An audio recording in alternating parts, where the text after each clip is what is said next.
Hello, ladies and gentlemen, and welcome back to the TCT podcast here on YouTube. My name is Gavin Campbell. Alongside me, as always, my two good friends, Tyson Snyder, Cale Fleming. Today in the rundown, we got 2019 Illinois recruiting class for football.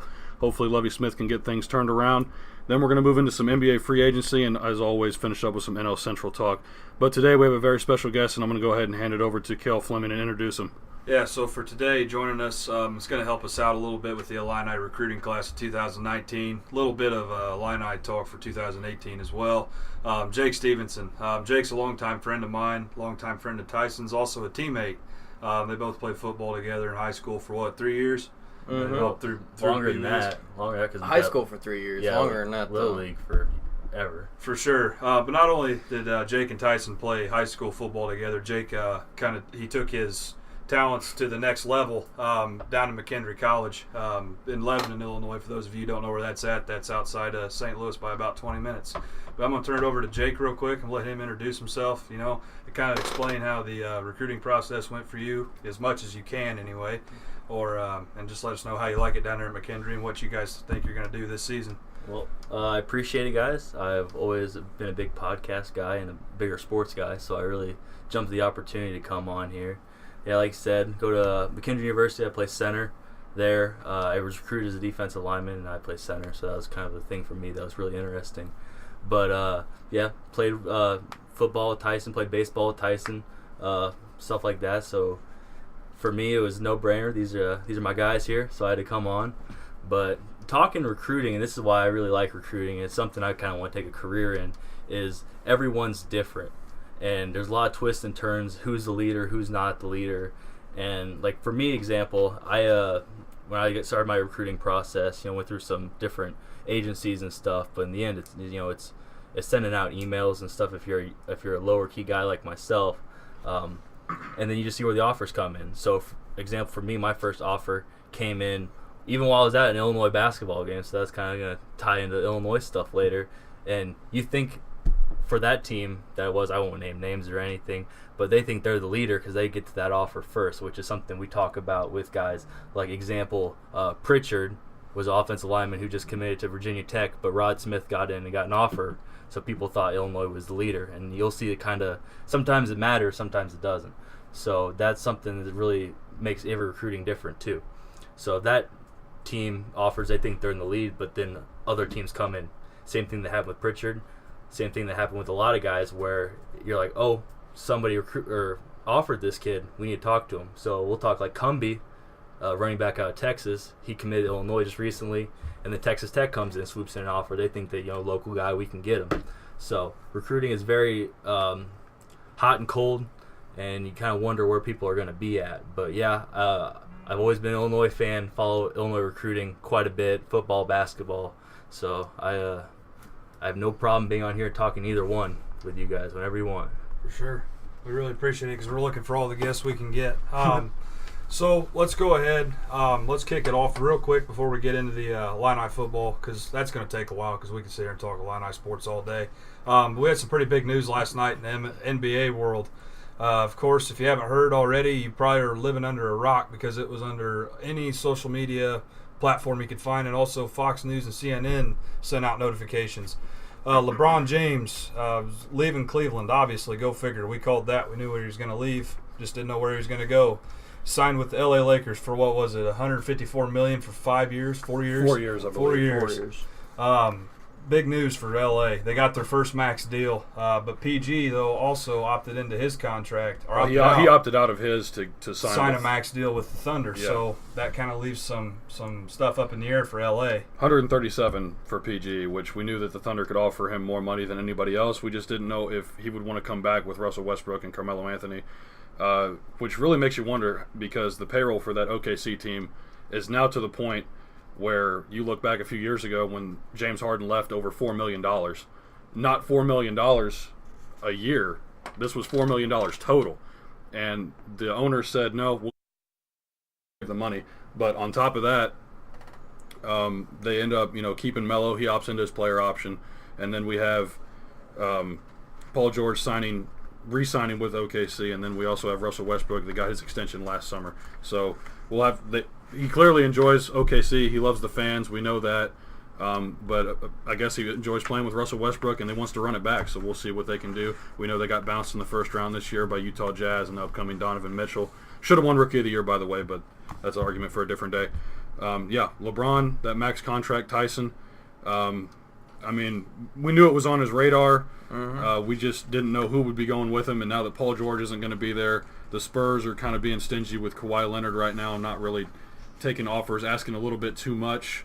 There's talk of DeMarcus Cousins, Tyreek Evans. Who do you think is going to end up with him in L.A.? Well, back to Kawhi Leonard for just a second. That's kind of what I said. I think San Antonio knows what they got. I think they're going to try and stretch him for a year, even if he doesn't want to play for him. I think he'll, but I think they're going to end up holding on to him, and they're not going to. But as far as DeMarcus Cousins goes, I hope he stays with Anthony Davis down in New Orleans. I love that tag team they got going there, the two big guys, the Twin Towers, wreaking havoc on everybody. I think they got a really good shot if he's healthy and they keep on going, so I'd like to see him stay there. I know LA is doing a little bit of recruiting for him right now, trying to get him to come out there with LeBron. That would be another great matchup. Two big guys, physical, both like to be down under the rim. They could absolutely just dominate teams with those two down there. But it's been a little wild so far. Lots of signings, lots of teams. Like you said, there's a lot going on with the Lakers and LeBron. I think they'll keep on trying to make moves. They're trying to make things happen, fill in a supporting cast around LeBron now. They've got some young pieces they can trade away that they're not too attached to, so they can get certain things and get rid of certain deals to sign a lot of those bigger players that are still left. One question I do want to ask you, Jake, I know that you're an NBA fan. Just kind of your outlook on the LeBron-Lakers situation right now and what you expect from them this upcoming season. Well, I mean, I think we all, like you said, we all knew he was going. There's no doubt about that. And right now, Magic Johnson said he's got room for 2 max guys, and that's what he wants to do. So it's who's that guy? Is it going to be Kawhi? Is it going to be Boogie? I've seen a lot of different options. One I really liked was even involved OKC, where they obviously they had no choice. Melo opted in, right? But they might use that stretch provision so they can cut his contract, and then Melo would go to LA and be another scorer in there. Now, I think Melo's washed, personally. Yeah, right. Yep. But that's one option I see, which would be interesting, especially because he'd go to LA, very low money deal. Because the veterans minimum probably around $4 million. Yeah, save some cap space. Because OKC has to pay him. They use that stretch provision, which is fine, but that's what has to happen. But there's no doubt in my mind the Lakers have another max guy somewhere. Now, is it maybe come from a different angle where like maybe Damian Lillard's been pretty upset in Portland lately. They make a move to get Dame. Maybe that sends Lonzo. Who knows? They want a point for a point. You don't know what happens there. But that could be another option too, where Dame's looking to get out, and that's a big name guy that can sell tickets. Going back on to Lonzo, the question is how long is LeBron going to put up with that Ball family? I have a feeling that's going to go nowhere very fast, honestly, because, I mean, LeBron's just not going to put up with it. Let's just be honest. I think LeVar and he will be down each other's throats within about 3 weeks. Not very long. Have you guys seen that picture floating around where LeBron's got his mouth covered with his jersey and he's talking to Lonzo Ball, saying that everybody's saying caption this. And I saw one last night that's saying if your dad says one thing to me, then you're going to San Antonio. There's no question about it. So. Yeah, well, and I know that he was in trade rumors for Kawhi Leonard, and I know the San Antonio Spurs are asking for like 3 future first-round picks and this nonsense. Which if Kawhi wants to be in LA, he will be in LA next year.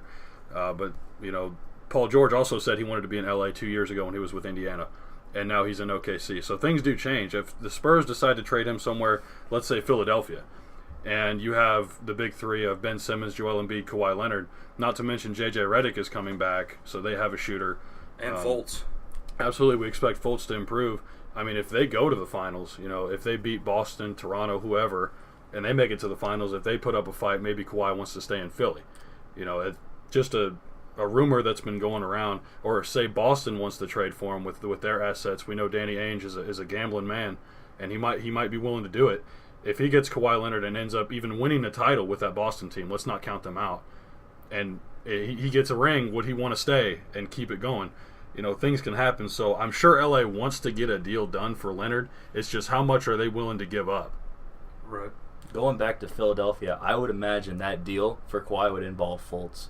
I mean, it'd have to be Fultz, Covington, maybe Saric, and some futures for sure. But you don't make that deal with Kawhi without getting a star back, and I feel like they're not ready to part with Embiid or Simmons. So I feel like Fultz is the logical guy that's going to go if that's a trade. Right. It's always, we look back in history. When you trade a superstar, you never get equal or more value back. You always get less in return. But if you're able to get Markelle Fultz, we still don't know what his potential is because of the shoulder injury that he suffered before the season started last year. So it's a really interesting point, especially if Covington comes back, because he's coming off a season where he made all defensive first team. So he's a great defender, and I'm pretty sure that's a guy that would fit in very well in that Popovich system, and Pop would love to have him on the team. I saw something with on NBA.com the other day with Philly saying that Simmons, Embiid, and Fultz are off of the deal list. Like, they're not making deals or trades with anybody for those three guys. I mean, you got to admit, that's their core. They don't want to lose their three guys. They're young, they're strong, and they're ready to ball out. I mean, it's just honest. They got all those guys while they were hurt in the first round of the draft for a reason. They were trying to develop them, trying to build them up. So I would have a hard time seeing them trading away those guys that they put so much work and effort into so far. If any one of them was to go, though, it would be Fultz. You're absolutely right. But I have a hard time seeing that happening. One other max deal, or we actually have two other max deals to get to, but one that I want to talk about is not a very big one. We all saw this coming. Kevin Durant signed a 2-year deal with the second year being a player option. Max deal with the Golden State Warriors. He's coming back now. They still have Steph Curry, Klay Thompson, Draymond Green, Iguodala, Livingston. It's pretty much the same team that swept the Cavs this year in the finals. Minus JaVale McGee. Minus McGee, who signed with the Lakers. Exactly. So JaVale is jumping ship now. He's going to play with LeBron in LA. That's one less bench piece that they have. And we know that he was, I don't want to say a vital part, but he was definitely part of the bench when they needed a big to come into the game. How does this affect them, although they are bringing Durant back? For me, with Golden State, with McGee coming off of the bench, he was a presence under there off of the bench. They had a low block presence, somebody down there who could get boards, who could go up for a lob, or just compete with somebody like Clint Capella, who does, or can move effectively in the low block. So, I mean, losing him off the bench kind of hurts a little bit, but I don't see him struggling really all that much with the other top, superstars they have. I did think, though, real quick, that he was the best out of the three centers they had on the bench between Bell, McGee, and Looney. I think McGee was definitely the best of the three, which I can't believe I'm saying because this is a guy that's been on Shaqtin' a Fool countless times for, just being a goof on the floor. So, but he's definitely improved since playing for Golden State. He was basically the only big that they had that could come in that had any experience or, I'm not going to say any talent, but he's the only one that's really proven himself out of those three bigs that you just named. So losing him, it definitely hurts their center position in general, but I don't think it hurts them too bad. He, like you said, he was a fill-in role piece. He was a good guy to have when they went up against a team with a real large center like Clint Capella and the Rockets or teams like that, or DeAndre Jordan and the Clippers. But he's not a vital part. They've basically switched over to small ball already. So I don't see it really being an issue for them. They're still the Warriors with them 4 daggers they got on the outside. So I don't think it'll be too big. I've heard some talk about maybe, since the Nets they traded for Howard and cut him, that maybe Dwight would be a guy that would end up there. Now that would take a lot of ego reducing out of him, understand his role.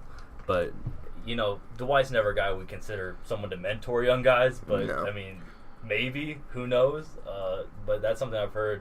They go for Dwight for a veteran minimum, and then he just blows up all the chemistry. Who knows? I doubt he'll take that veterans minimum. I don't think he will, but if he does, because he thinks it'll be a free ring, which ends up retiring, although I still think either way he'll end up in the Hall of Fame somehow. Yep. I think this is a guy that, like you said, if he does sign with Golden State, I think there's going to be chemistry questions. There's going to be not only questions within the locker room, but with the coaching staff, with the fans, and not what Dwight brings to the table, because we know that he puts stats on the sheet, and he's done that his entire career.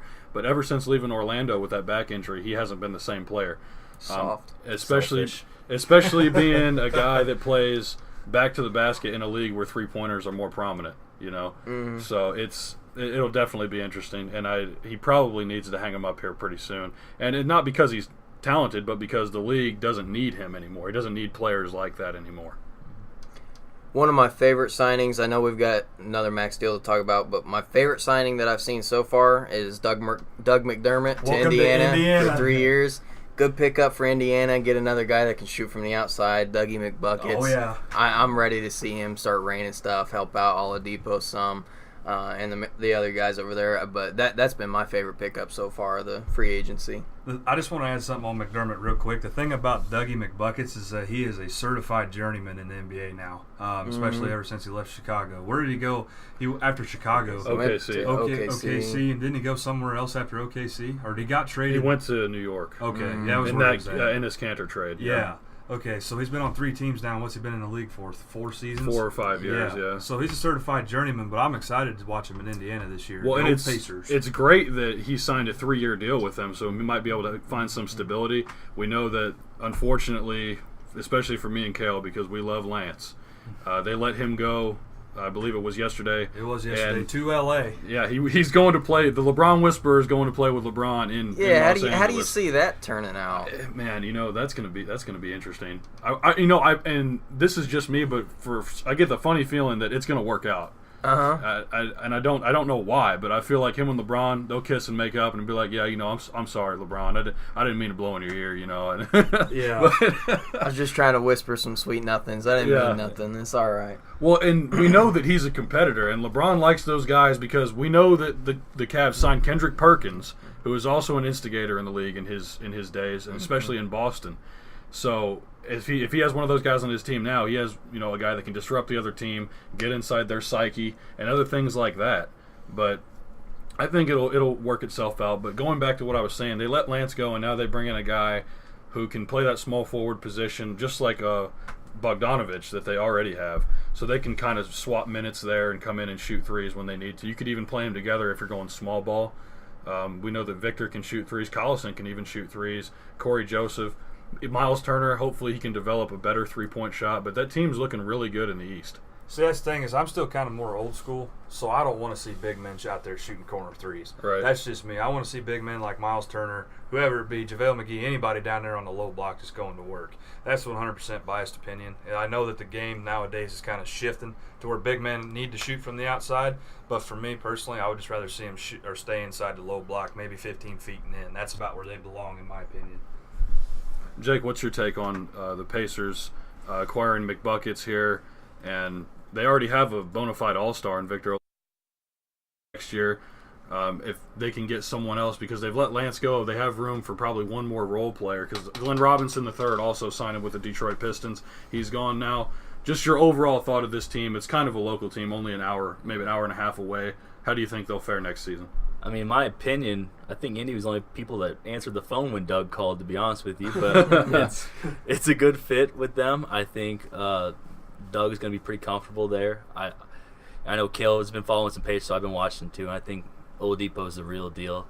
I'd like to see them try and compete. I don't know if they will. They might try to kind of bag it and tank and maybe try and find a high draft pick, but I'd like to see them compete, especially with how weak this East is going to be. LeBron's gone now. It's wide open. It's awful. You have Philadelphia and Boston at the top, but then you have other teams, Toronto, Washington, that could maybe Milwaukee even make things interesting.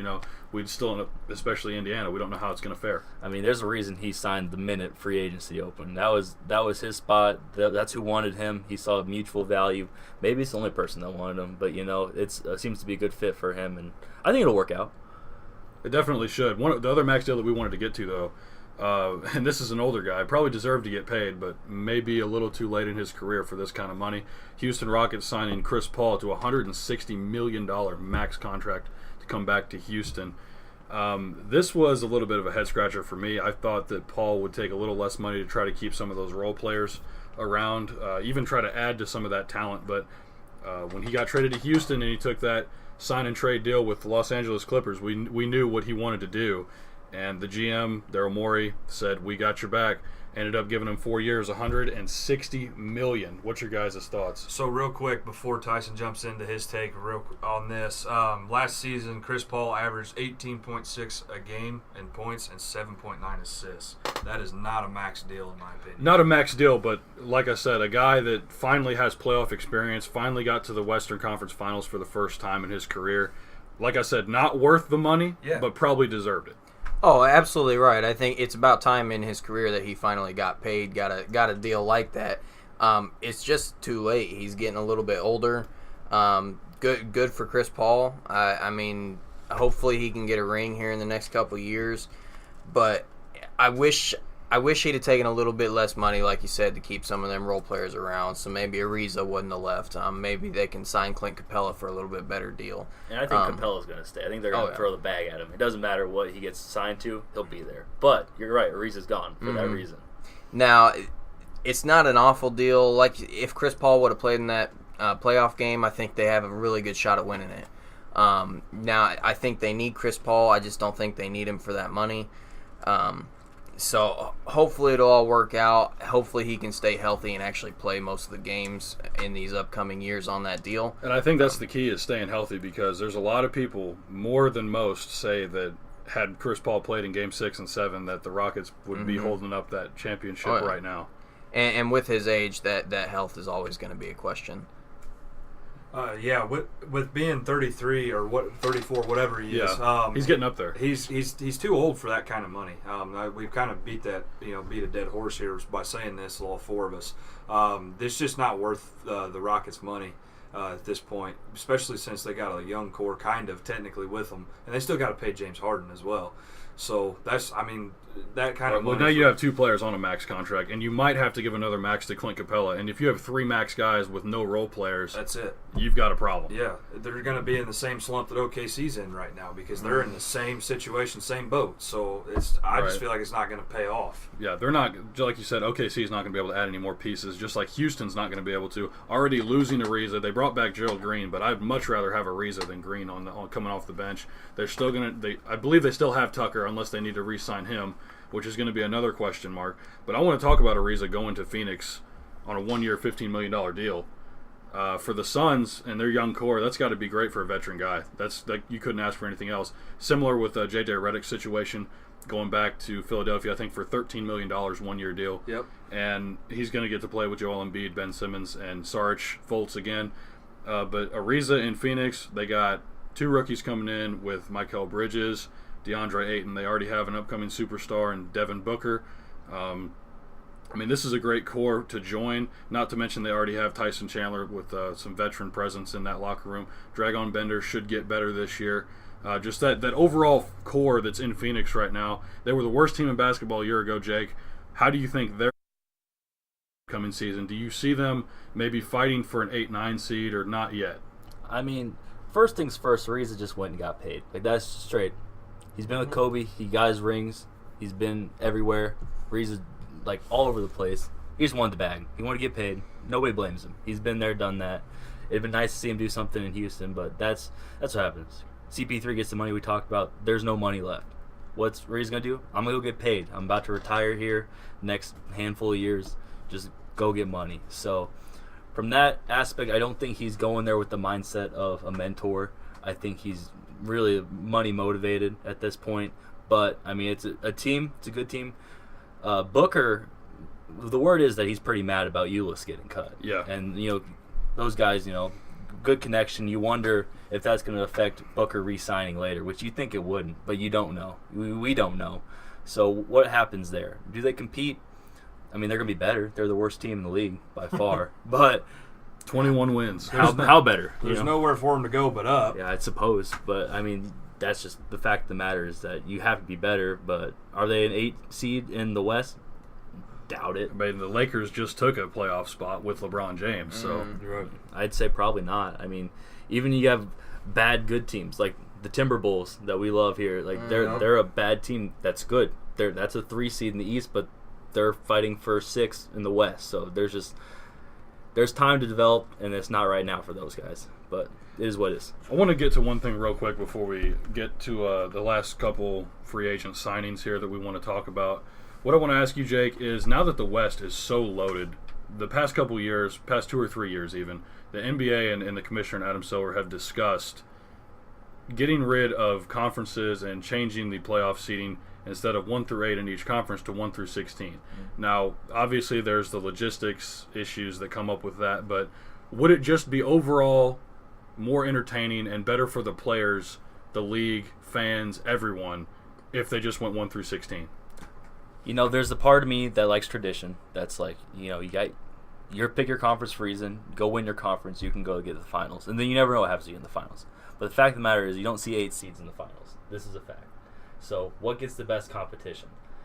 I don't know. Like I said, part of me, I like the old style. You go do what you got to do. We've done it. Good. This is how it works. But what do you want? Do you want better competition? Do we want to see the Game 7 Warriors-Rockets to decide the finals?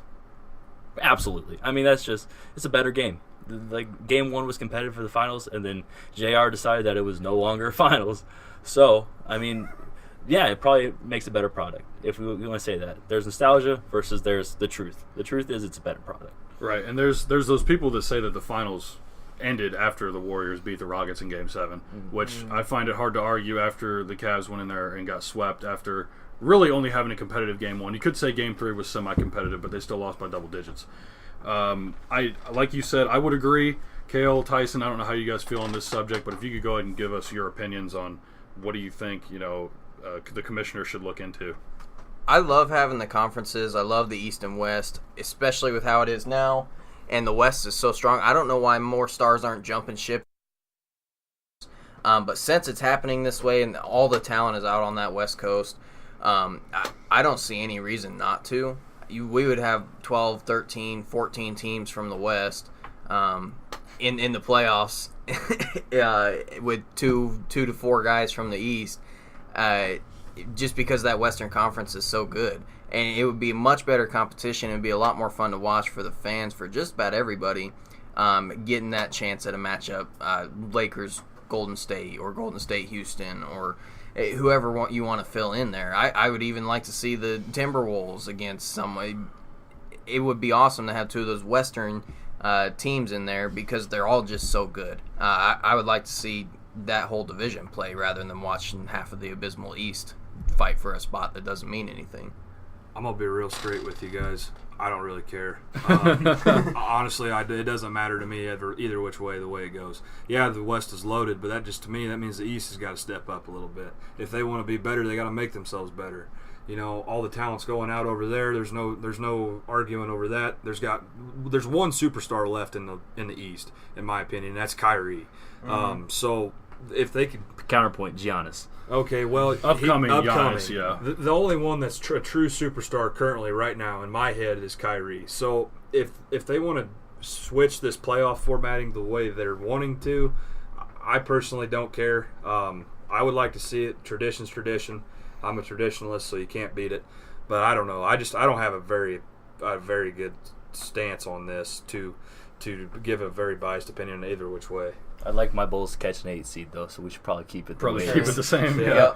Yeah, and I think they probably won't. And the logistics argument of it is mostly that, what if you get a first-round matchup between Portland and Orlando?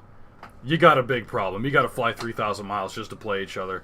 But then other people say, well, what if you get to the finals and it's Golden State and L.A., and you can take a bus to the stadium? So there's your logistics for you. Some people say that it would work itself out, and other people say, well, it'd just be too much money either way you look at it. I personally would like it to see it go 1 through 16. Do I think it'll happen? Probably not. That's probably just too big of a change, and if it didn't work out, then they would have to revert it back to what it was. That's a drastic change, too. I mean, they have to rework how they, television schedules and everything like that as well. So, I just don't think it's feasible for the NBA to get that done, even within the next 5 years. I just don't see it. Real quick, a couple more that we want to get to. Derrick Rose signed the veterans minimum $2.1 million with the Minnesota Timberwolves. What do you guys think about this? I mean, it's a 1-year deal. Do you think this is just kind of like a – go ahead, Jake.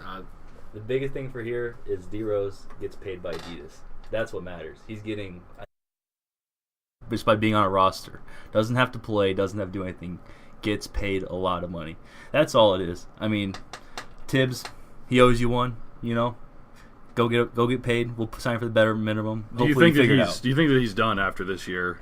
Do you think that he'll hang him up after the season's over? I mean, there's more years to that Adidas contract. It's just how long will an NBA team actually think he's a usable piece on their team? Right. Well, with that said, do you think Tibbs will keep him on the roster as long as his contract with Adidas is in effect? I think he's just trying to run back the whole 2011 Bulls. Like everybody, Noah's going to be done getting paid by the Knicks. Bring him back. Deng's going to get traded. Sign and trade. Get him. He's just going to run it all back, and it's going to be disgusing. Maybe sign Carlos Boozer out of retirement. You know? His hair is probably still not there. That's fine. One more that I want to get to. It's the last one on the list. This is a small one, but I think it's kind of a big deal, at least with OKC moving forward, is Jeremy Grant signed a $27 million 3-year deal with OKC. The only reason they were able to do that is because they have his bird rights and they're able to go over the cap and pay the luxury tax for him. I think this is a big deal, mostly because I think at some point or another, whether Melo likes it or not, they're going to have to move him to the bench, and Grant is going to take over that starting role. He could play power forward. That's where Melo's supposed to be at, but I see Roberson coming back, and he was a vital part of OKC's success playing alongside Westbrook and PG. But I think that the most effective lineup they could put together right now would be Adams, Grant, George, Roberson, and Westbrook. And whether Melo likes it or not, he's getting his money, but he's going to have to go take a seat on the bench. Yeah, I like to see that. I think he is part of that best lineup. That's definitely agreed. But paying him $27 million, that takes up a lot of the money you've got left to sign other guys in the upcoming year or two, even this year. Takes up a lot of that money for a guy that isn't necessarily proven. I mean, he's definitely part of that best lineup, but I think they could go out and spend that money somewhere else. Going back to the money issue, that takes up the rest of the money they have to spend. Really, yeah, they're out. They're done. They don't have. Well, that's the only reason they were able to give him $9 million a year is because they have no money left. Yeah, the cap they're done. Like you said, there's nothing left there. OKC this free agency has made such poor moves it isn't even funny. The only good signing bonus they've made or pickup they made is PG, and that's it. Yeah.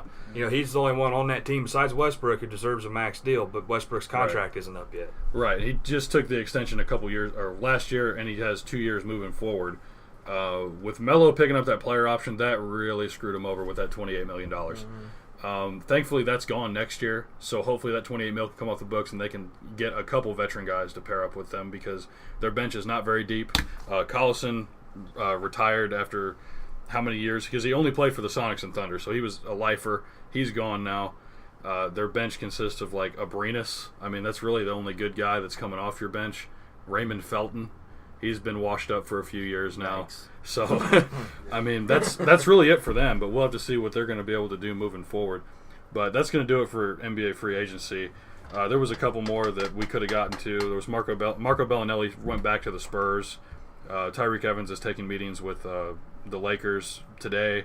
Clint Capella took a meeting with the Rockets earlier this morning, and I believe Boogie is meeting with the Pelicans later today as well. We'll have to see, and we'll definitely be reporting on Friday. Absolutely. It's only the second day, so we still have a long way to go. So one more thing before we leave that. I know we're trying to get off that, but did you see the post yesterday about Derrick Rose? The guy saw him out of the rehab facility.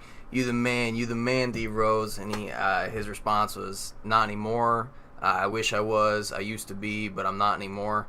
I really hope it works out for D Rose this year. I've always been a huge D Rose fan. Hate seeing the knee injuries, but I really hope it does work out so he can get back to that status. Have him be the man. Yeah, that about gave me the shakes when I saw that yesterday. It was upsetting. Not his fault that he's not a superstar anymore. Totally injuries. You can't do anything about it. Great guy. He's really learned to play his role better. It took some time. It was hard, no doubt, but a guy you really want to see succeed. So hopefully he can prove something for the Timberwolves. I think he figured that out this year, playing for the Cavs, playing for the Wolves, and finally realizing I'm not the player that I used to be. And that usually you get a better season the year after you figure it out. You know, you come to the realization of what your body is capable of, even though in your mind you think you can do everything. And that will it'll be a nice storyline, especially him playing with Tibbs again. Jimmy's still there. Taj is still there. So we'll see how they do moving forward. But finally getting off that topic, we probably talked a little too long. But I want to get into the Illinois football recruits for 2019, which I know Jake has been looking forward to talking about. But let's go ahead and start off with at least my favorite signing, or at least committed signing, Isaiah Williams, quarterback, going to be coming in next year.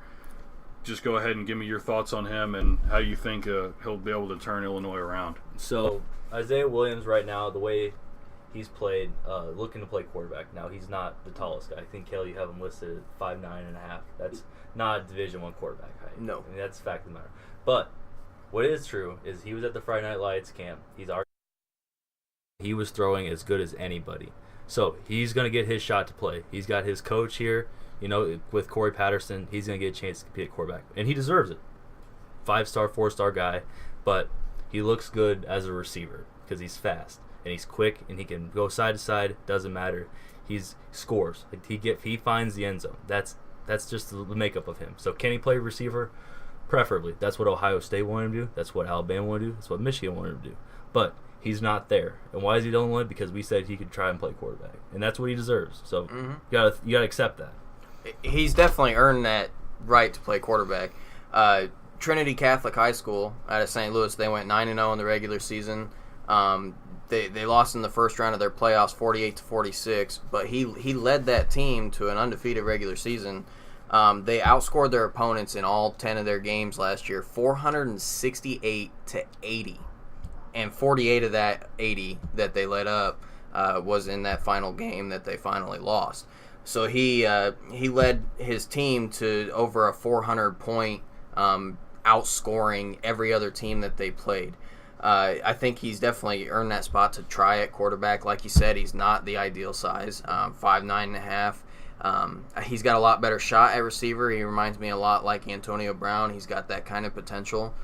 Small, undersized guy, good speed, good hands. But dude's just an athlete. I think he's got the ability to play just about anywhere on the field, but I'd like to see him have a shot at quarterback. Strong arm, like you said, slinging it out there. So I'm excited to see what he's got upcoming, see this year in high school, his last year in high school, how it turns out, what he can do with that Trinity Catholic team. Talking about his scoring real quick, in his first 3 seasons over there at Trinity Catholic, he's tallied almost 73 touchdowns. So that dude can score. He's a proven scorer. His stats show it. He's passing yards, he's averaging almost 191 a game for 3 seasons. His pass completions, he's got a total of 315 out of 535 attempts. He's thrown 29 interceptions, or he's caught them. Combination of both, probably. But either way, the dude can sling it, and he can. He showed that in that Friday Night Lights camp that you were talking about. He was throwing it to Maurice Massey, another big time target we got coming up, who's going to be making a decision. Only made his top 5. He was throwing it to Beeson, who we'll talk about later, who's coming as a DB, but Beeson can play a really good wide receiver, and you saw that on the Friday Night Lights tape. You can find videos of that all over the place on Twitter and different sites like that, but. The thing about Isaiah Williams, what makes him a quarterback is he's a leader. And all these guys at Trinity Catholic, we mentioned, there's a lot of players that Illinois wants from Trinity Catholic. And we got Corey Patterson to get those guys from Trinity Catholic. And they all love Isaiah. He's the leader.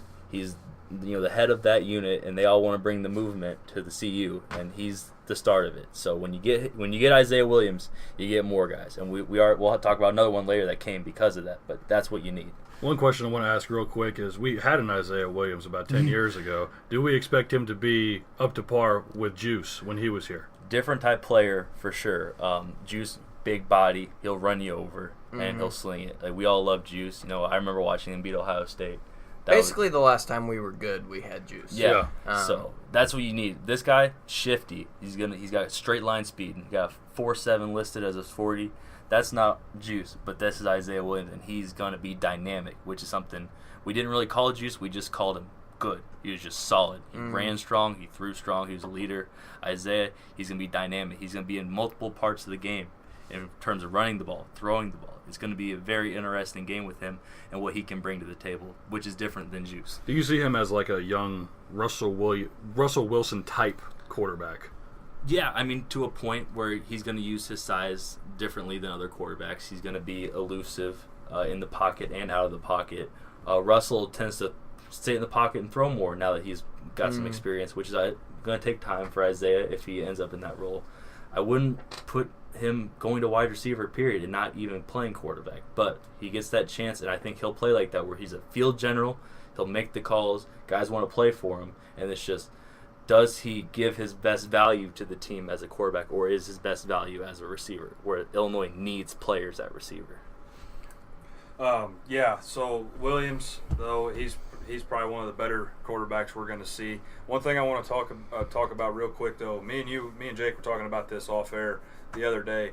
We have, 5 rostered QBs right now.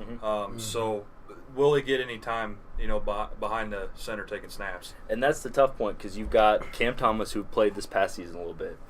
No touchdowns, I believe 5 interceptions in his limited time. He's going to take time to develop. You've got transfer A.J. Bush. He's thrown 11 career passes in Division I football. He was at Virginia Tech and Nebraska, I believe. Yep. And so he hasn't seen the field. He's had to sit out some stuff. What does he actually bring as a quarterback? We don't know. And also because of he's a blue shirt, which means his scholarship counts for next year. So Illinois doesn't even get to talk with him, work out with him until fall camp starts. So the staff can't do anything with him. He's thrown with teammates, but the coaching staff can do nothing with him. So that's a big question mark if he can be ready. So that's A.J. Bush. We literally don't know what we're getting with him. There's no way to know what we're getting with him. Then you got the 3 guys who came in. We have Karan Taylor, local kid, Peoria, who's another dynamic guy, another guy that could play a skill position. He did everything for Peoria, especially when they won state championship. So he's a guy that people want to see play, local kid. A lot of people in Peoria are Illinois fans. That's pretty simple. Oh, yeah. It's what happens there. You've got MJ Rivers out of Texas, who is probably the best pure passer out of this group. Best pure quarterback, in my opinion. Can sling it. He Texas, there's a lot of good teams in Texas, and he excelled. So what does that happen? And then the last quarterback we signed was Matt Robinson, correct? Yes. Yeah. Kid out of Cali, and that was Rod Smith, our new OC. That was his first signing. That was hand-picked guy who he thinks can run his offense. He's undersized too, like Williams. Can he be that? Can he do what he needs to do? He's about 5'10". Rod Smith says if he was 3 inches taller, he'd have an offer from every school in the nation. Is that fluff? Is it true? You don't know, but if he got hand-picked by the OC, there's something there, I think. Smoke, there's fire, Absolutely. No, I completely agree. If you have a guy that's able to run your system, then, I don't really think credentials matter at that point. Whatever you can do, whatever you can perform on the field, I think that transfers over wherever you are. We know that Illinois has had some struggles on the offensive line in the past few seasons, but I think that they're slowly starting to develop that, and we saw some, especially in the game against North Carolina, I believe it was 2 years ago. They actually marched down the field pretty well. 70, 80-yard drives. And we still have a couple of those guys on the roster. So if this is a guy that can come in and run the system and he can be protected, even at his height, I think we're looking at a solid guy that can contribute to this team, which we absolutely need. But moving on down the list here, Marquise, I believe is how you say his first name? Marquez Beeson from Bishop Dunn High School in Texas, 5'11", 173. This is a guy, we know Texas, that's where you grow football players, but this guy, I believe, not only can he fly, but he's strong for his size. And we definitely need receivers. We need help at the wideout position here at Illinois. But go ahead, Cale. I know you have some statistics on Beeson here. So I'm going to bounce these off Tyson and Jake real quick. There are 3 seasons at Bishop Dunn, Texas. He has tallied almost 2,000 receiving yards with an average of 14.2 yards a carry or a reception. That's pretty remarkable. He's averaging over a first down per catch. With 77 total catches, 46 receiving yards average per game, and 18 TDs thus far, 26 in total. So we had a few rushing ones in there, obviously. Tyson, what do you think about Marquez? Do you think we should put him on the offensive side of the ball, or do you think we should put him on the defense?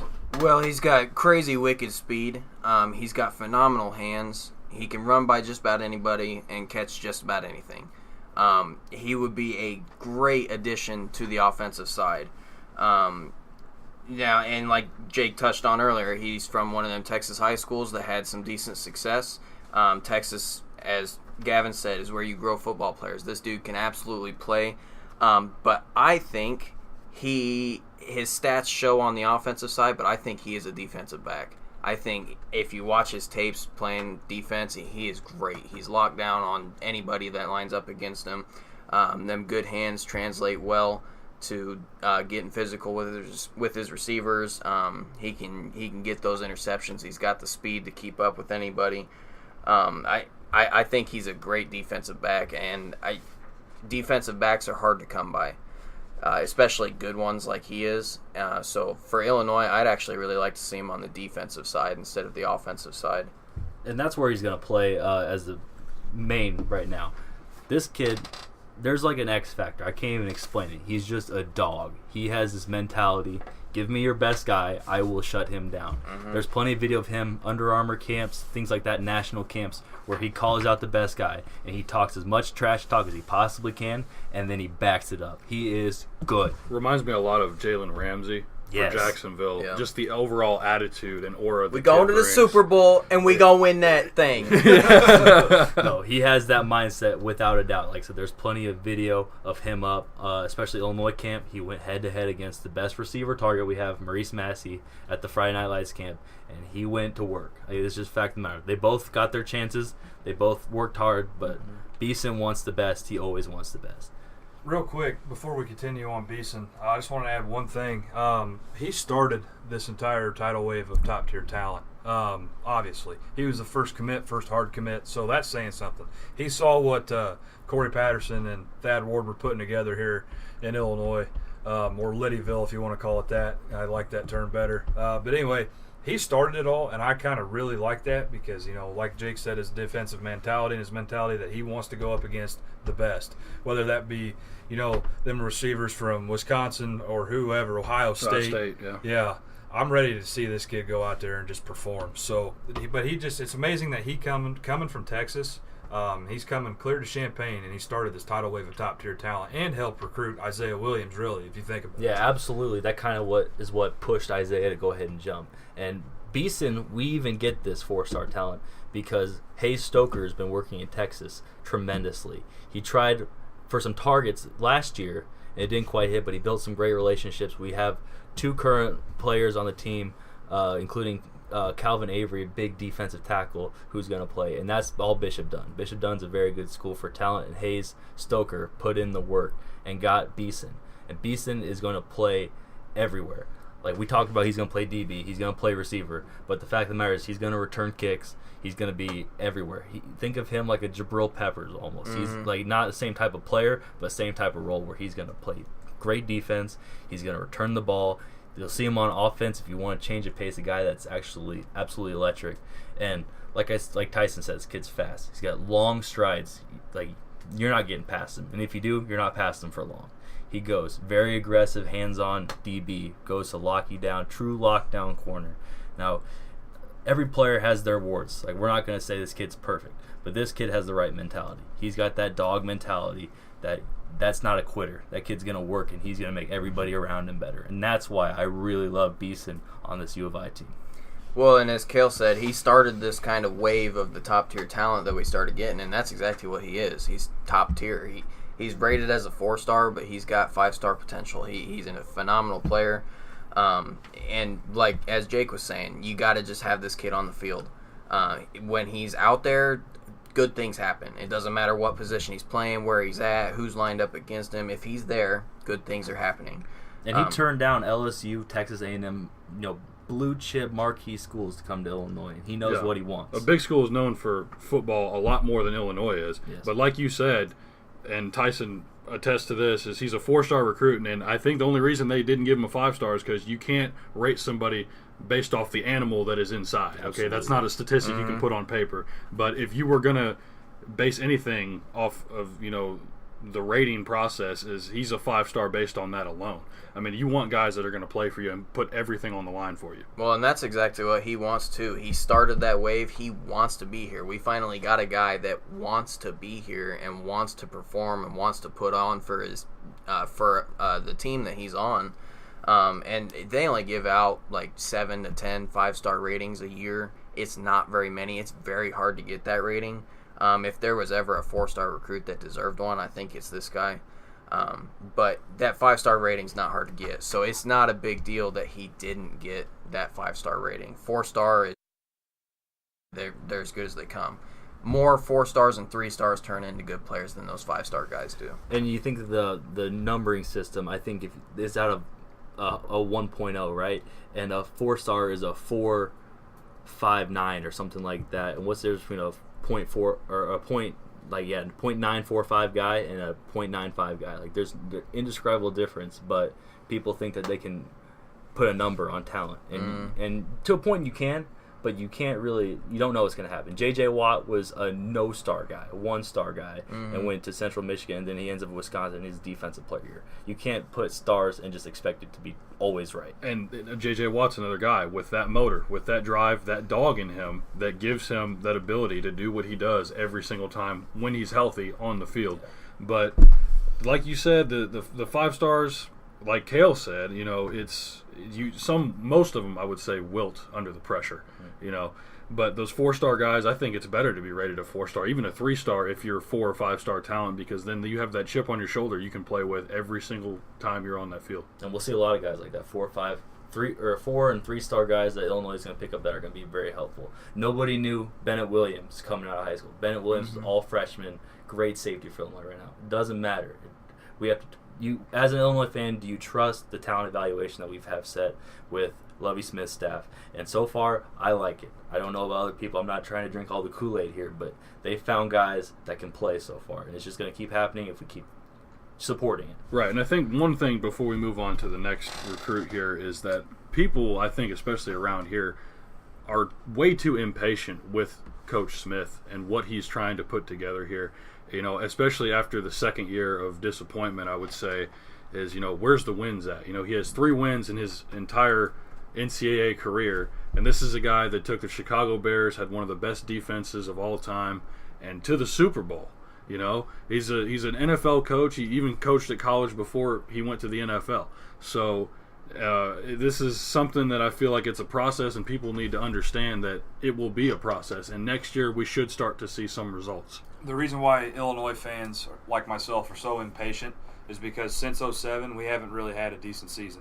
So, we're waiting all this time and we're finally seeing all this top-tier talent. The fact that we have to wait another year for it, though, that's kind of excruciating to me. But at the same time, I'm also a realist. I'm going to sit here and say next year's going to, we're going to bring the heat. We're going to be competitive in the Big Ten once again. So we just got to hang on for one more season and see what happens. Which, and I know you've said this before, it has to be top 2 in terms of talent and being able to compete, because there's so many teams in the Big Ten. You have Michigan, Ohio State, Michigan State, even really Penn State. I mean, they've done a great job with their program. There's just so many teams that you have to go up against in the Big Ten now. Maryland is another one that we've struggled with, even Nebraska. So definitely a top 2, I would say, minimum conference, not just for football. That's any sport, really, at least the major ones. But moving on here, we got Bryce Childress from Trinity Catholic out of St. Louis, 5'9", 170 cornerback. What do you guys, Jake, what do you got on him? Childress, another Trinity Catholic guy, another movement guy. Great close friends with Isaiah Williams. Brings the movement, Corey Patterson, all that. Guy, quick. He's not an elite athlete by any means, but this kid, he can get open, and that's just his thing. So you can expect him to play some slot receiver, I think. He played cornerback, but a lot of these high school kids play both ways. It doesn't necessarily define him. It's more of a talent evaluation when they get here. Could end up being a better corner. We don't know. We're pretty stacked, in my opinion, in the secondary, so it's where he can actually play. So I think he'll probably play a slot in this Rod Smith spread offense where he can go get open like an AB, like we talked about Antonio Brown, where he just finds holes, catches the ball, and moves. And it's going to be a little development process, but I think he can have a role in this team. Going off of his ability at wide receiver, his stats for last year, he played 8 games at the wide receiver position. He averaged 12 receptions, 306 yards in total on 12 receptions, 25.5 yards on average per carry, with 38 yards. Well, actually, let me rephrase that. 38 yards per carry, and that's unreal with 6 touchdowns. That's a guy that's getting behind the defense. That's a speedy receiver that you're not going to be able to catch. 306 yards on 12 receptions. Most people, go 306 yards on 24 receptions in an entire season. It's a video game. So, yeah, seriously, that number just really impresses me a lot. And you got to think about these guys that there's only one ball on this Trinity Catholic team, and they're really good. Isaiah needed the ball. Childress wants the ball. They have Marcus Washington, 4-star wide receiver, probably going to commit to Ohio State or another big team like that. He needs the ball. They had running backs and Alfonso Andrews that was getting recruited by Illinois. There's only one ball. So the fact that Childress only has 12 catches, know that he was primarily playing a lot of defense, and when he did get the ball, he made the most of it. Oh, exactly. You nailed it on the head right there. He's another one of those Trinity Catholic guys. They're really good. Like I said, they outscored their opponents by a bunch. But he didn't touch it often, and Jake absolutely nailed it. There's a lot of guys on that team that got to show out, got to get their touches in. And I think he made the most of the chances he got. He only caught the ball 12 times, and he did what he was supposed to. He got open. He got that touch for 25 yards or whatever his average was. And he doesn't touch it often, but when he touches it, it turns to gold. Another one of those kind of guys. And Jake also said the majority of his time was on defense. There wasn't a lot of time for him to shine on the offensive side, and I don't think that's a bad thing. I think the defense really helped develop his hands. Footwork. Yeah, footwork. He's not a very big or physical guy, but I would like to see him on the offensive side. Jake said we're a little stacked on the defensive backs right now. We've got some good guys back there, and I think he deserves a shot because he's really good at that position. But while he's waiting for his shot, I'd like to see him on the offensive side because he's got that speed, he's got that ability, and like we saw in high school, he's got that chance to turn something into gold. Another cornerback that I want to get to, Joseph Thompson from Phillips Academy. This is a homegrown Chicago boy. What do you guys expect him? We usually struggle holding on to in-state talent, and now that we have one, what do you expect out of him this upcoming, or not this season, but next year? I just want to ask a question real quick about this guy, Thompson. Was he one of the big three that they were recruiting really hard out of Chicago? Yes. I remember them talking about it. It's Thompson, it's Fabian McCray, and it was Jaleel Billingsley. Now, Thompson and McCray both play DB. Billingsley's a 5-star tight end. Great. He's got offers from Florida State, Alabama, Penn State. That kid's good. And we were a leader for a while. He seems to be a player that who talked to me last. That's who my favorite is. So Illinois is really trying to get him on campus, but like I said, we're talking about guys that are Illinois guys right now that are committed. And so when it comes to Thompson, this kid, 5'10", 160, gets a good size for a corner. He's a very fluid athlete. Phillips Academy, I don't know if you guys that's a wagon. They are good. Yep. State champion. 14-0. Yeah. Stacked team. Yeah. They're phenomenal. Phillips is a wagon, so this kid's a winner. Isaiah Williams, and we got Bryce Childress. These guys both, win games at Trinity. All these guys are really good winners, and that's the kind of mindset you really need on this team. And like I said, Thompson, Phillips Academy, there aren't a lot of teams that can stack up with them in the Midwest, if across the nation. They are good, and Thompson's a reason why. And he's going to play a very fluid cornerback. He's going to play hard. He's going to have a lot of competition in that room too, which is going to elevate everybody's talent. Does having Marquez Beeson, maybe Fabian McCray, his best friend, who Illinois is trying to lock up, does that make him better? We got other DBs, Stanley Johnson, Tony Adams, guys like this that are really, really good. So does that really make him even better than his 3-star rating? We'll see. I really like him. I like a lot of these guys. I'm not going to lie to anybody. But this is the guy that has a lot to prove. Never been the guy because it's such a good team. Can he come and show out and just be a great corner for them? Well, and I think that's absolutely right. He might not have that dog mentality like Beeson, but he's got that winner mentality, and that's really important. At 5'10", 160, I like his height. That's a good size for a corner, but I'd like to see him put on a little bit of muscle, a little bit of weight, so he doesn't get pushed around. But he's a winner. He was bred. They're bred like that up there. Phillips Academy is incredibly good.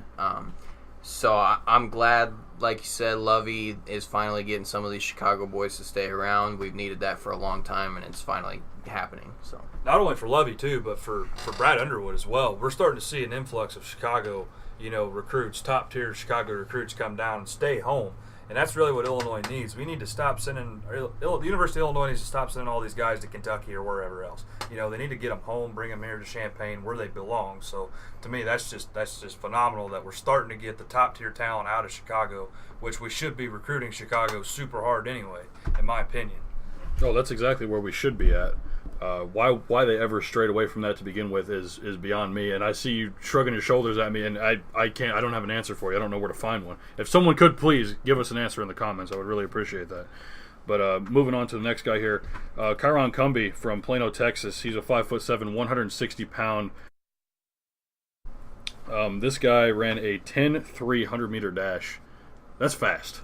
That's really fast. Wicked fast. That's real fast. Makes fast people look not fast. Yeah. So, Jake, go ahead and I know you know a lot on this guy. Go ahead and give us your take on Cumby. Now, Cumby, real under-the-radar type guy through most of his recruitment. He's more of a quiet guy from what I hear. Like I said, I won't make it clear I don't talk to any of these guys. This is all my screen recruiting. I watch video. I listen to reports. I find the rumor mill. I'm just kind of making everything concise for people to hear.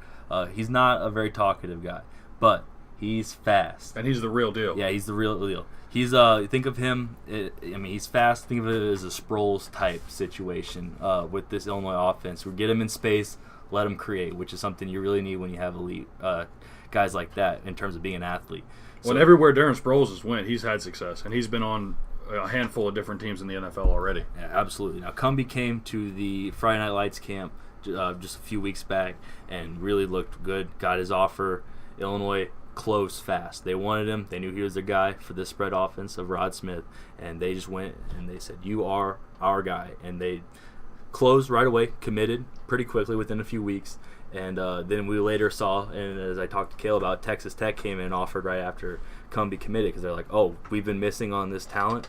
Yeah, you did, and Illinois found him. There's another reason why Stoker in Texas is finding talent left and right. He's another guy. He's gonna get the ball in space. He's gonna create.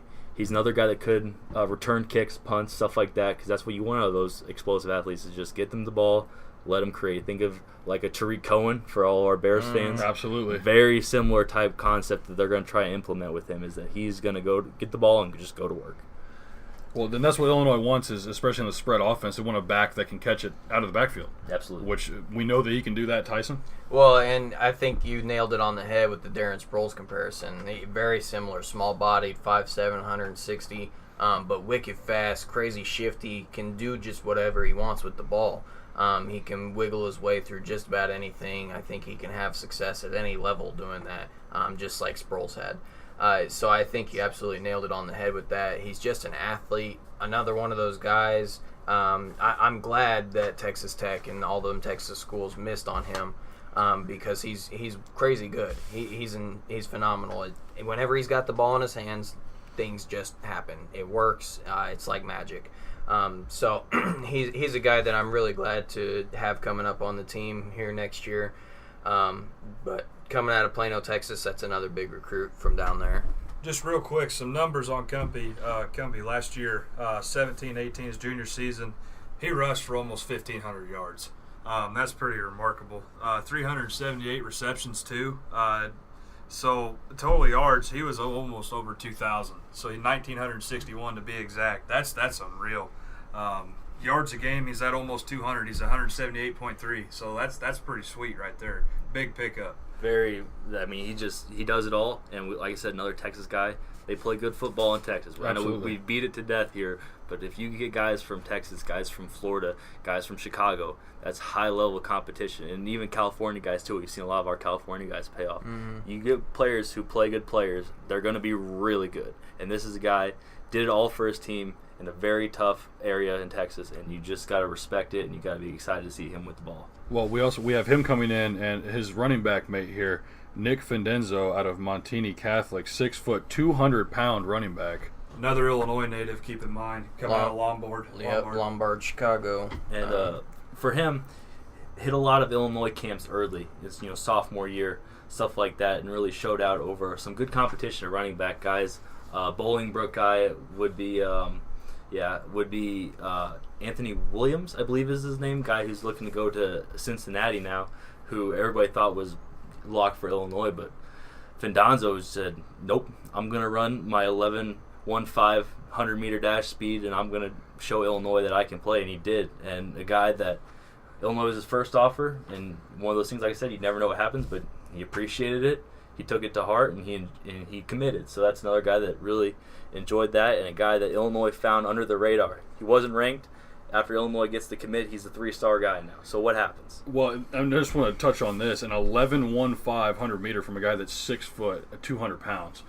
That's, I mean, not only is that quick, but at that size, I mean, that's like trying to stop a moving truck. Same size current running back Mike Epstein is right now. So imagine Mike Epstein running faster. Yeah. And not saying he has maybe the same talent as Epstein, but you're thinking that size, moving that fast. Yeah, and Epstein is a guy we expect to step up tremendously after the season that he had, because he was about really the only good thing that I enjoyed watching from the Illini this past year. That's a pretty large dude in pads moving at a really good speed. 11.15. That's not anywhere close to Cumbie's 10.38. Few are that fast, though. But yeah, exactly. There are not many guys out there that are that fast, especially wearing football pads.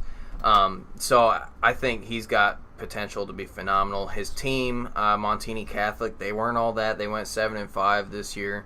Not a bad team, but they're not a great team by any measures, like Trinity Catholic down there in St. Louis and whatnot. They're not a super high recruited team, but he's a good player on that decent team. So I think he can come in. I don't think he'll play right away. You got to keep Epstein back there. You got to give him his shot, let him work with the ball. But I think Nick, he's got a chance to do some good things here in the next upcoming couple of years. A lot of good running backs in Illinois too. We got Epstein. You got guys like Reggie Corbin, guys that have been around for a while, and that's a thick room. It's good to have that competition, but you can't expect every recruit to come in and compete right away. Not only to have competition, but when you can run that 3-back system and you have 3 guys that you can trust in the backfield and just keep swapping them every series, even during series, that keeps them fresh. It keeps the defense on their toes when you have guys that have different styles but are all equally valuable. One more guy here on the roster, Griffin Moore from Bloomington High School. This is very, very local. Going to Urbana High School myself, we played Bloomington a lot. They always had talented guys, but none that were talented enough, I guess, to make a Big Ten roster, but I guess he made the cut. 5 tight end. I mean, this is a big body, a kid that can definitely catch passes from Williams or whoever they decide to put under center. So with Moore, this is kind of an interesting guy. People don't talk about him as much, so we got a lot of higher profile guys, but I'm actually interested in what he can do. Now, Moore for Bloomington actually played a lot of quarterback. They were a team that kind of lacked talent. This guy's the best athlete on his team. A lot of times, teams that don't have a lot of talent put their best athlete at quarterback and let them create. That's how you win games if you don't have like a full team. So he didn't get to show out quite a bit at tight end, but what he did was he went to camps. A guy kind of like we talked about with Fidanzo before, where you go to a camp, you show out, guys see it. They saw him play split out, and they saw he was fluid, soft hands, big body, big frame, and fits in their system. Now what we can expect from Moore is playing more of an H-back. So think kind of like how much Travis Kelce on the Chiefs moves around, and they get him in the backfield a little bit. You can see like some shovel passes, things like that. So this is a guy that's not going to be your traditional tight end. We've got some of those guys on this team right now. This guy is going to be H-back. You're going to see him times maybe even in the run game, like lead blocking or something like that. I don't know exactly what Rod Smith has planned for him, but he's going to be used not your traditional tight end. He's not going to be on the end with his hand in the dirt and go do what those guys do. He's not Antonio Gates. This guy's going to split out sometimes. You're going to see him do all sorts of things. So that H-back role is going to be interesting because this is a totally new concept. Garrick McGee, our old OC, he didn't like tight ends much. And then with Rod Smith says, I really want him. And he liked Moore committed early. We've had him on board for quite a while. So look to see what he brings to this new offense when he gets his chance. Like I said, we've got quite a few tight ends on the roster right now. So I'm not too worried about his immediate impact. You're absolutely right on that. Another guy that's been here since early, another guy that is in the system, wants to be in our system and wants to win. But how long have we needed one of these big-bodied basketball-type guys that can get in there and just physically abuse people and take advantage of that and go up and catch some balls? And he's not going to be your typical tight end like you were saying, Jake, but he will be there. He's big, he's physical, and he's more than willing to do what's necessary to get the job done. So I think he's got a real good I would love to see him going out, catching passes, taking advantage of his size. But you're right with that H-back position, seeing him move around the back, lead blocking, maybe even catching a sweep every now and then, taking it around the outside. He doesn't have great speed, but he's got great size, can absolutely just truck a corner, get into the outside. Yeah, and you think we got Lewis Dorsey, who is a great freshman for Illinois, traditional tight end. You also have Caleb Reams, who's a tight end, wide receiver, kind of in that hybrid area that you see like Bears fans, Trey Burton coming. Mm-hmm. He's going to be in that role. So this is a different role for Griffin. He can play his own game. He doesn't have to be Dorsey. He doesn't have to be Reams. He's going to be an H-back. We don't have a lot of guys that typically fit that mold. So he's going to be able to define that position, what it means in the Illinois system. So we're going to see what happens. And it's nice to have that variety, when you have tight ends like that. If they're all traditional or they're all of a certain play style, then defenses pick up on that. And when you're able to swap guys in and out, it keeps, like I said before, keeps the defense on their toes. And I think that's what Illinois is trying to do, because we need to put the ball in the end zone. So, well, and Jake touched on it earlier. He played quarterback a little bit in high school. So if worse comes to worse and one of our many quarterbacks doesn't really work out, or we really just need a spark, we've got our D1 size quarterback, 6'4", 225, that can get out there and maybe sling a couple passes just to see what happens. And I think we all watched Super Bowl and we saw the Philly special. Absolutely. Don't be afraid to see something like that. Yeah. It's a possibility. Trick plays encouraged. Yes, and then think the same way. If Isaiah Williams is a split out receiver, guess who can also throw the ball? You see maybe reverse. Yeah. If you guys remember way back, Antoine Randall L. Oh yeah, he played for Pittsburgh. He played quarterback at Indiana, and it was very similar. They like to use him in trick plays. So I like Rod Smith. I think he's a very creative guy. So be on the lookout for those things. This recruiting class, I haven't looked much on Griffin, so I'm just kind of going off of what Jake and Tyson are saying here. I'm just really excited for this 19 recruiting class. I mean, honestly, can we not be? Things are finally happening. They're finally coming together. This beat out saying, with the movement, the process, everything. This whole ordeal going down here is just, to me, it's just really amazing to see. And it's taken Lovie Smith now 3 years? 3 years. So we're getting there, ladies and gentlemen. We just got to wait one more season, but we're getting there. And things could even pick up this year. Yeah. I like a lot of these guys we have on this roster, and we're going to kind of move into our predictions here for 2018. But I think Illinois is going to be better than people think. Some people say they're going to win 2-3 games, be a bad team again, which is fair. They haven't proven a whole lot, but I like these guys. I think just looking right off the bat, we got their schedule here. I think Kent State, Western Illinois, people call them tune-up games, so I think they could be more trap games. But those should be wins. I mean, from what we got projections here, there's more likely than not. Then you got week 3, South Florida. South Florida was a really, really good team, but they lost everybody, absolutely everybody. This roster isn't the same South Florida, and I think Illinois has a good chance. It could be a pick 'em, honestly. Yeah, well, South Florida did lose a lot of guys because we know when we went up against them, we got smoked. Yeah, they spanked us. Yeah, but now, like you said, there's not a lot of guys on that roster that were from the spanking that they gave us a few years ago. Yeah, so if you think that's 3 wins right there, that's already we're better than a lot of people think. I think they can go into this Big Ten and win some games they shouldn't. Maybe some games they should, depending on what your view is. You got teams like Rutgers, like Maryland, that you don't know really what's going to happen with those guys. They're more of a bottom dweller, not unlike Illinois. Let's be frank, they've been not great. But then you think of teams like Nebraska, new head coach. What are they going to be? Are they going to be ready? That's late in the season. You got a team like Purdue, second year head coach. What are they going to be? I think we're kind of on the same path as Purdue right now. So do they go win a game they shouldn't? Do they beat Rutgers? Do they beat Maryland? Is that 4 wins? Is that 5, 6? That's a low bowl game. That's something we haven't seen since the Texas Bowl, for goodness sake. I mean, that's pathetic. But if you think about it, and if you just be realistic, and maybe they win some games they shouldn't, which is possible, this could be a team that sees a bowl game, which would be great for those young guys to see. Right. No, and I'm not saying it's not plausible, because it's very much in play. But I think just based on the past few seasons that Lovey's had, it's not looking too good right now. But more than fair. If you want to say that they'll win 5-6 games, I'm not going to say that it's not in the realm of possibilities. I just think it's probably very much less than 0.01%. I just want to throw out some sabermetrics real quick while we're boy. on this. So versus South Florida, week 3, we have a 49.5% chance of winning that game. To pick them. Yeah, and like Jake said, it should be close. Penn State, we have a 9%. Rutgers, we have a 43.5%. Purdue, 33.5%. Wisconsin, 6.5%. Maryland, 31%. Minnesota, 47%. Nebraska, 25%. Iowa, 22.5%. Northwestern, 16.5%. I'm surprised at that Northwestern statistic. I thought it'd be a lot lower because their quarterback that they just got is a stud. Yes. So we'll have to see. But no, that sounds about right. Like I said, I expect them to get about 3, maybe 4 wins, but nothing more than that. So I mean, the common consensus here of this group today is that the South Florida game is a pick'em game. Yeah. So we should be Yeah. able to take No that doubt. one, hopefully. I think that South Florida game is actually going to be pivotal in how the rest of the season goes. I agree. I 'Cause think we should be able to take the first yeah, 2. Those first 2 are almost gimmies. Kent State, Western Illinois. We're supposed to beat those kind of guys. But South Florida, I think that could be a tell-all of the season. Because last year we won the first 2 and we didn't win nothing after that. Yes.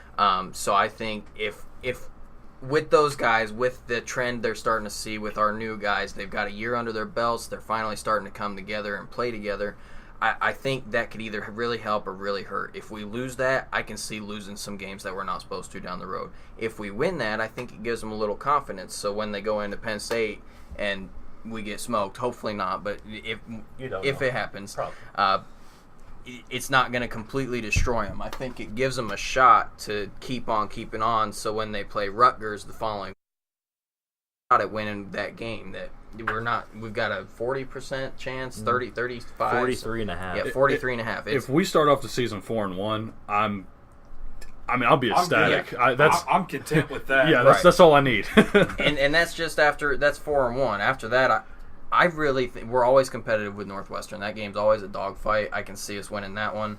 Nebraska, like you said, Minnesota isn't the Minnesota team that they've always been. I can see 5, 6, maybe even 7 games this year. And Nebraska's at a 25% chance. I think that's pretty low. I think with a new coach, new system, you don't know what exactly is going to happen with that team. If they start out slow, that could be something that kind of spirals too. And these will change week to week. Yeah, Oh, absolutely. This is just the preseason rankings that they have out. Are so way too far. early predictions. Absolutely. Yeah, that's exactly what it is. But I think the Nebraska game's competitive. Minnesota's almost a pick 'em, with Minnesota being slightly favored, and then Yep. Purdue. I think Purdue's Yeah. always a close game. It hasn't been on our side lately, Right. but it's always a close. It game. is close. Yeah, it usually comes down to either 1 touchdown, 1 field goal, whatever it is. But you're right. I guess let's just kind of go around. Let's just get a solid prediction for the way too early predictions. So Jake, you have Illinois winning how many? If you put the line at 5.5, I'd be in trouble because I can't decide. I'll be conservative. I'll say 5 wins. 5 wins seems fair. I think they win the first 3. Beat Rutgers, and you can beat Minnesota or Purdue or Nebraska. Like it's those 4 wins, and then pick one of those last 3. That's kind of where I'm at. How about you, Cale? For me, I haven't seen enough for this class. I feel like it's pretty much the same triage of guys that we had last year. I may get fried for this in the comments, and that's okay. But I'm gonna say we're taking them first 2, and that's gonna be it for us. That's bold. I know I'm gonna get fried for it. It's just that my personal belief that we're not gonna be able to beat South Florida or anybody going down that list just yet. That's what I'm afraid of. We've seen that trend 1 or 2 and done, and it's pretty much over after that. But on Jake, I'm actually going to take the over. I've got us going for 6 this year.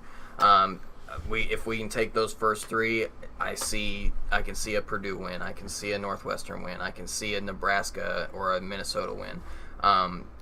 There's definitely some teams that we're not going to beat, not supposed to beat. Maryland, Penn State, some of those better Big Ten teams. But I'll take the over, and I'll take 6 games. I'm going to go ahead and say 4, just because I'll take the W over South Florida. But after that, I think we might get a win versus Rutgers, and that's about it. I don't think that we're that lucky. I don't think we're that good. But 4 wins and what we got last year, 2. 2. So if we double our win total from last year, I think I'll be pretty content with that going on to the class of 2019. And I just want to point out that all of this is really dependent on the quarterback position. Absolutely. Which is the biggest question mark. You've got guys on offense. You've got Mike Epstein, Rayvon Bonner. You've got, a young offensive line's coming back. They'll be able to run the ball, I feel. Defensively, you got some guys that played. I said Stanley Johnson earlier. I meant Stanley Green. Stanley Green, Bennett Williams, Tony Adams, all those guys, they can play in the backside. Delshon Phillips, and then a strong D-line. So I think quarterback's going to set the tone. One question I have for you is, being such a fan of Illinois and following them so closely, do you ever plan on maybe trying to play for them in the future? I've battled with my head for a long time. I had a walk-on offer at Illinois State, and I decided not to. I'm at McKendree University Division II level. I wanted to make sure I got some academic or some athletic money because I knew I'd get academic money, and I didn't want to make that jump. But a walk-on, I've considered it before, and I love Illinois. I think I'm content where I'm at right now, but I never know what's going to happen. So trust me, I daydream about it. I wish I could put on the orange and blue. I wish I could go out there like I was when I was a kid. It's not far off. I mean, I've started for a year, and I got plenty more starting possibly in me, and I like it. But we got to do reality, fellas. I tell you, yet to be seen. I hate to see it, but it could be in the future, and that's definitely something to look forward to. You did get redshirted as well, though, correct? So you're going into your second full season. You had one last year starting, on that offensive line. I personally got to go to a few of your home games, and they're pretty fun to enjoy or to watch live. You get to see them. It's still college football, D2. You guys still go out there and you guys still put in work. I feel like you guys could probably bring home that conference title this year. And we got a lot of good players in the past. We got several guys playing overseas in the German league. I'll give them a shout out. AJ, Shaheen, TB. Those are my boys. So they're good players. All conference guys up there with the best of them. Defensive D2 player of the year contention guys. And we're going to have a good team. So I wouldn't put it past us. And like I said, it's a good show. All right, well, we couldn't let you leave without talking about baseball because that's what we always wrap up with. We're going to go ahead and talk about the NL Central, and we got to start off with the Chicago Cubs. They swept the Minnesota Twins, and they scored 35 runs in 3 games. That's pretty much an average of over 10 runs a game, close to 11 or 12. The Cubs, coming off getting swept by the Cincinnati Reds, I mean, this is pretty impressive. Cale, I want to go ahead and get your take on this. So after getting swept by the Reds, which we all know as a common consensus was an absolute joke, I still hate it. I still don't want to admit it, but it's just baseball, and that's how baseball's played. Real quick, before we start on this weekend, the standings as of yesterday at 4 p.m., the Brewers still in first in the NL Central at 48 and 35. The Cubs are 47 and 35. They're a half game back. St. Louis kind of slipped a little bit out of they're still in contention, but they're kind of falling down. They're 42 and 40. They're 5.5 back from first. Pittsburgh 39 and 43. They're 8.5 back, and Cincinnati, who's playing very good baseball right now, and I don't know what it is. That sweep with the Cubs. They've only lost 1 game in the past 2 weeks. Yeah, and it's whatever. Just keep beating them NL Central teams. As long as it's not us on a 4-game sweep again, I'm cool with it. But they're 36 and 48. They're 12.5 out of first place. Tyson, I'll start with you. This weekend, the Cubs had a heck of a weekend against the Twins. Now, we did have some perfect conditions for hitting the ball. That's why you saw all of these runs and home runs being hit. It was hot, humid, wind was blowing out the dead center, out towards the scoreboard. So it was a hitter's weekend. But with that being said, with the heat, it was not a pitcher's weekend because you don't want to go out there and throw more than 25 pitches an inning as a pitcher. 107 heat index. So, that being said, how do you think the Cubs, in your eyes, played this weekend? Well, and you touched on it. Absolutely beautiful weather. It was outstanding outside. That's how we put up all them 35 runs. In our last 4 games, we've put up 11, 10, 14, and 11 runs. So even when we were out in L.A., it wasn't as great as it was up in Chicago the last couple days. But we still had a good day then, so I don't think the weather has everything to do with it. But the Cubs have been playing absolutely phenomenal. It's the first time since 1930 that the Cubs have put up over 4 games straight with 10-plus runs. So they're we've been talking about it the last couple weeks, but we've been waiting for them bats to wake back up. and they're finally starting to hit. They're finally starting to put those runs on the board. But I will tell you one thing that made me nervous. It wasn't a pitcher's weekend, like you said, but we still let up 6, 9, and 10 runs in those 3 games this last weekend. That's a lot of runs to be given up. It's hard to expect to win those games if we're giving up those kinds of numbers. It's a good thing the bats did wake up a little bit. Even John Lester hitting that couple-run shot. 3-run shot. Yeah, to help himself out and win that game 11-10. But the pitching to me still making me nervous. Even our relievers coming in, still a little nervous. But pitching's been slightly better, and our batting is finally getting good. Now, last week you did ask if I was worried about the Cardinals, and I told you no. And I think that's the reason why. We finally see it. They're back to 5.5 back, or 5 games back from the Cubs, 5.5 out of first. So, like I said, I wasn't worried about them. They're still within striking distance, but they'll never get that chance to strike, I don't think. Go ahead. If the Cubs continue to hit the ball like they did this weekend, real quick, I'm just going to go over some numbers. The Cardinals will not have an opportunity to come back or even contend, because after the All-Star break, Jake's knows this as a Cubs fan. All of us in here are Cubs fan, minus Gavin being a Blue Jays fan. I'm not really understanding that logic on there. Just had to give you some crap about that. But this weekend, I want to apologize to anybody that's an Addison Russell fan. I kind of knocked him a little bit. I mean, I still feel like he should be a pawn in a trade for Manny Machado. Well, he shut you up real quick. But he was only 1 for 4 Friday when he hit that grand slam. Right. So that was his only hit. But it only on that took only one. hit, he had 4 RBIs. Right. Almora, though, real quick. Jake, I want to get your take on this. Albert Almora, batting .331. Highest in the NL. Not in the starting lineup yesterday. He doesn't start. He doesn't get enough starting time, in my opinion, for somebody that's going to bat lead off and hit .331 on the season. What do you got? I mean, I think that's a product circumstance, too, of being that he doesn't start, is it's a small sample size compared to other center fielders. I love that he qualifies now, so we can all show him that he's the leader in batting average in the NL. And I love Albert. Brings great defense, good base running. We've seen it in the past. And I think he deserves to start, but the fact of the matter is this is a very deep outfield. You got Jason Hayward, you got Schwarber, Chris Bryant can play left, all sorts of different combinations.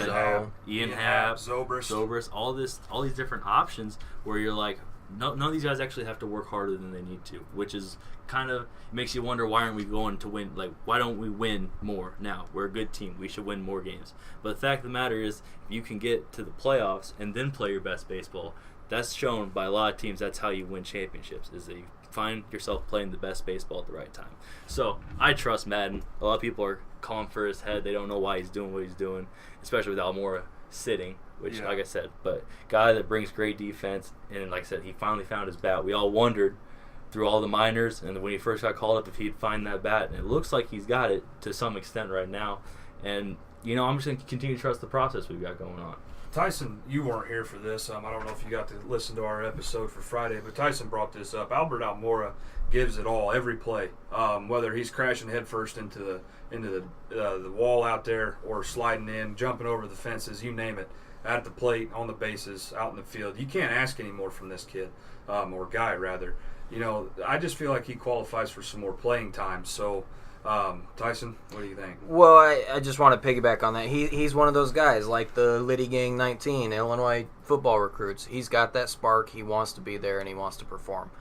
So I think he gives it all every play. And I love that in the dude, and I think he's absolutely phenomenal, and it's finally starting to show and pay off for him. Saturday, he was 3 for 3 with 2 ribbies. So that helps. I mean, but you got to think, Happ plays a good center field. He doesn't have the glove by any means. I think we can all agree with that. Anybody who's a baseball fan can agree with that. But Happ is a serviceable defender in center, and then he runs the bases well. Fastest player, arguably, on the Cubs, from what I hear, is the argument. Yeah. Runs the bases well, has a good bat, has plus power. And guys like that, Hayward's with his defense, if you're trying to put a Zoe or a Bryant in right or something like that, sort of happens, you can't downplay the different options we have, because there's a lot of different ways to win a baseball game. I think we can all agree to that. And does Almora need to play more? Absolutely. But does it need to change the flow? Maybe not. Maybe it's best right now what he's doing, because he's playing well because of it. Everybody hit well this weekend for Chicago, but like I stated, it was a phenomenal hitters weekend up there. When it gets hot in Chicago, balls are going to fly out. Absolutely. Especially when that wind's blowing out the dead center. So Let's kind of shy away from the Cubs here a little bit. Let's talk about the Cardinals. Gab, what do you got for the Cardinals on for us this weekend? Well, the Cardinals struggled a little bit, like you said, touched on earlier, and they, I believe they bring it into a game and a half or 2 games behind the Cubs at one point. Two games Behind the Cubs at one point, but they dropped a couple games to Atlanta, which is great for the Braves because they needed it because the Phillies are playing great right now. But they dropped a couple to the Braves, and that really helped out the Cubs. They're only half game behind the Brewers. With the Cardinals dropping these 2 games, I believe Tyson touched on it earlier. If you want to go ahead and continue with that, this isn't looking good for them because they've already been struggling. And well, yeah, I think it'll kind of continue. I think they'll ride that line, that 500 kind of line. Few games over it, maybe they'll drop down and hit it, and maybe they'll jump back up. But which you've touched on last week. Yeah, so. they're 5 games back again of the Cubs. So like I said, we weren't really worried about it. I don't see them struggling for too much longer. I think they'll drop some games here and there. They'll drop down towards that 500, which isn't awful. It's not a bad season. But I think they'll end up over 500, but I don't think they'll ever be close to the contention again. As soon as they get rid of Mike Matheny out of that clubhouse, they'll be back in contention. Yep. You guys think they make a trade, or do they break down? They start to rebuild. There's a lot of contention on what they should do. I think, it just kind of, some guys look really good. I like Bader personally. I think he's great in the outfield. We've talked about him some. Bader and DeYoung, Tommy Pham, he's got to go. He doesn't. See, I really like Tommy Pham, so I don't know why you're such a hater on because he was 0 for Pham. He's 0 for 27 in his last plate appearances. 0 for 27. I'm gonna throw that past you. I'm just saying he's another guy brings a spray. You're absolutely right. He's had a bad couple games. 0 for 27. That's not good at all. A couple games, but. He's another one of those guys, brings a spark, and he's good on the defensive side. So, real quick, let's talk about this, me and you, because we don't disagree with things that much. Who would you get rid of, or who would you want to see them get for Tommy Pham? Or just Tommy Pham stay? Personally, I want to see Machado go or come to the St. Louis. They could feel like they could benefit a little more than the Cubs could if Addison could stay hitting the ball. But what do you think about Pham? Like, honestly, what's your big attraction to him? Well, I don't watch a whole lot of Cardinals games because I really just hate the Cardinals. I do too, but I'm trying to. When I do get the updates on my phone, when I do get the updates on my phone, Tommy Pham hits a single, scores 2. Tommy Pham, or someone hits a run, Pham scores. Pham hits a home run, 3-run home run. I always see his name and stuff. Even if he's not performing well, he's still there. He's still putting up numbers. He's still doing things, even if you don't really even see him. So kind of behind the scenes, he's always just there. For sure. I understand where you're coming from, but at the same time, somebody that you're seeing constantly in your phone updates, whether it be from ESPN, MLB.com, or whoever, I feel like they need to stay consistent. Somebody that goes 0 for 27. Now, keep in mind, he's young. Anthony Rizzo was 0 for 23, or 2 for 23, excuse me, up until that Dodgers series. But somebody that's 0 for 27 with his potential, I don't get it. And it's not the first time he's been in one of these slumps like that. Now, I really do like him, like I said, but I'm not saying they shouldn't get rid of him because I honestly think he's a good player, and I think they can get something out of him. So I would like to see him stay because I think he's got potential to put on with him, but they can get something out of him. So a trade might not be a bad thing. Is middle ground maybe he's not worth moving just to move? You really want to upgrade, but definitely not worth moving just to move. If you can upgrade, definitely go for it. But if you're getting another run-of-the-mill guy that you think might just replace, it's not worth it. That's probably a little middle ground we could settle on. Real quick, I want to give a shout-out to 2 guys here. Javi Baez got National League Player of the Week for the Cubs, and then also John Lester. Not only congratulations on his second career home run in the series against the Twins, but he also got National League Pitcher of the Month. Not the week, the month. So that's a very impressive award for him. Well deserved for both of them. Absolutely. Great on them. We'll have to see what the Cubs are able to do moving forward. Maybe they can gain some ground on the Brewers. Maybe the Brewers will drop a couple. But that's all we kind of ran over. Jake, I want to thank you again for stopping by here and joining us on the show. We really appreciated it. Good luck this season coming up, and also we'll have to bring you back on when the Illinois football starts. But other than that, we appreciate it. I'm Gavin. That's Cale. Tyson. We've really enjoyed making this video for you guys. Hopefully you can tune in on Friday. We'll have another one up for you. Don't forget to hit that red subscribe button down underneath. Hit that bell icon right next to it so you don't miss a beat. Leave us a comment and follow us on social media, and we'll see you next week. Peace.